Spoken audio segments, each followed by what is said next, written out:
Lucy for 2020. This is the podcast and YouTube channel where we look at our lives and we ask, how can we be present and kind as we go about doing great things? So I wanted to jump in. We're just a little over halfway through January. And I know many people use the start of the year to try and do resolutions or add new habits or make changes in their lives. I also know that at this point, many people are feeling frustrated because they're not following through. They may even be feeling defeated and feel like I should just give this up. Well, let me tell you a quick story.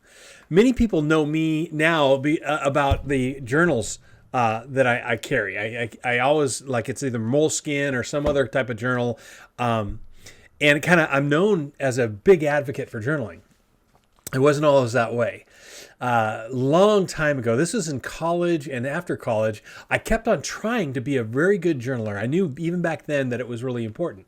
So I would start and I'd get up in the morning and I'd write almost like a Dear Diary type of thing. Or at the end of the day, I'd write and I'd do it for 2 or 3 days. And then 3 months later, I'd look at my journal and I'd go, oh, I suck. And I would just put it away.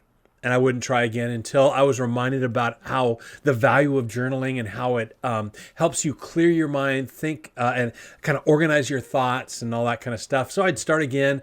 I'd do really good for 2 or 3 days, maybe even a couple of weeks. Then all of a sudden I'd look in and the date would be 3 months past. And I thought, I'm just not a good journaler. And what I learned is that, so I'm much more about building habits now. And the key thing about building a habit, and if you're trying to make a change this year, I encourage you not just to make a vague, I want to be a better person, I want to be healthy, whatever it is, be very specific and start to identify the specific habits that you need to build to make those changes. And then give yourself grace. When I started to, first of all, realize that I not pressure myself to journal every day, I found that I forgave myself. I didn't look at the journal as a thing that would cause guilt. I looked at it as an opportunity every time. The other thing I started to do is I just carried it around and I didn't limit what I could put in it. Now, I developed the habit of journaling by using it to just put thoughts down to, grocery lists and budgets and quick plans and drawing pictures and things like that. And all of a sudden I realized that when I gave myself grace for skipping a few days, when I carried it around and it was a reminder that there's an opportunity to learn it every time, I found that I started to develop that habit. Do I journal every day now? No. I journal enough. I journal in such a way that it adds to what I do. Do I want to journal more? Of course I do. But I also give myself that grace. So if you're feeling frustrated with the resolutions or changes that you're trying to make this year, give yourself grace.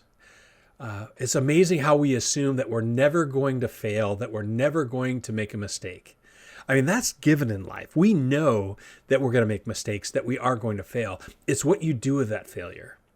Do you give yourself grace to carry on, or do you let it be fatal? There's another quick story that I heard. I can't even remember where I heard this one. But if you've ever played ping pong, sometimes you don't want to be competitive with the other person. You want to be collaborative. And if you talk about a rally, let's see how many times we can rally here. And you start off at 1, 2, 3, 4, 5, 6, 7, 8, and it goes off the table.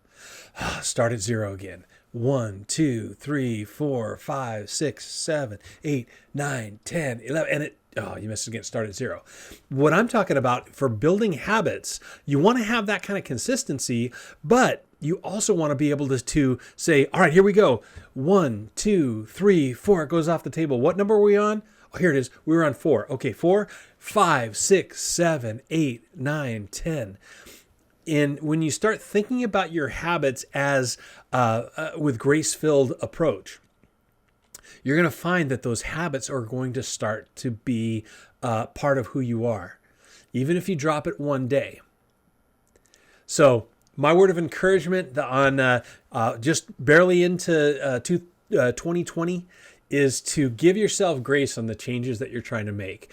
Keep going, keep moving on. And if you blow it one day, if you drop the ball a couple of times, dust that ball off and start where you left off.